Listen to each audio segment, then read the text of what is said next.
బాగానే ఉన్నాం, బాగానే వచ్చారు దారి తప్పి. కోడల్ని తీసుకొని పోదామని వచ్చిన. కోడలు ఇన్ని రోజుల కంచి కానీ రాలేదు. కోడలు ఇవాళ కోడలు అని వచ్చారు. ఇప్పుడు 4 నెలల పొద్దు, 4 నెలల పొద్దు కంచి కోడలు కాని రాలేదా? కోడలు ఆదికి రాలేదా?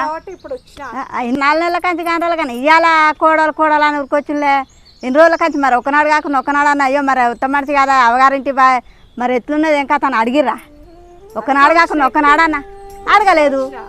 ఇవాళ ఏం చేస్తానికి వచ్చారు? ఇలా తీసుకొని పోదామని వచ్చినావా? మరి ఆయన రాలేదు. ఇవాళ ఊరికొత్తా మేము తోలుతాం. వస్తానా? ఏం తోలను పొరి తోలను పంపించవలసిందని. అయ్యో భక్తరు ఉన్నోళ్ళు కదా అని ఏదో చేసినందుకు నీ కోడలు నీ ఇంటికాడ ఏం చేయందా వచ్చిందా నా బిడ్డ నా ఇంటికి? ఏం చేయందా వస్తుందా? అడిగేటట్టు అంటే అన్న కట్నం ఇవ్వలేదా? లేకపోతే కట్నం ఇవ్వకుండా ఇస్తామని చేసి కట్నం ఇవ్వకుండా ఊకున్నావా? నీ కట్నం ఒప్పు చెప్తే అన్ని ఒప్పు చెప్తే బతుకూరు కొడుకు అని చెప్తే అయ్యో అల్లుడు నా బిడ్డ బతుకుతారని మేము అనుకున్నాం. కానీ గిట్లా అయితే నా బిడ్డ నా ఇంటికి వస్తారని ఎన్నడూ అనుకోలే. కట్నం అడిగినా అంటున్నావు. కట్నం ఎందుకు అడిగినా? వాళ్ళు మంచిగా ఉంటారు, ఏదో బిజినెస్ పెట్టుకుంటాడు, బతుకుతారు వాళ్ళిద్దరు కలిసి. కట్నం ఇచ్చినావు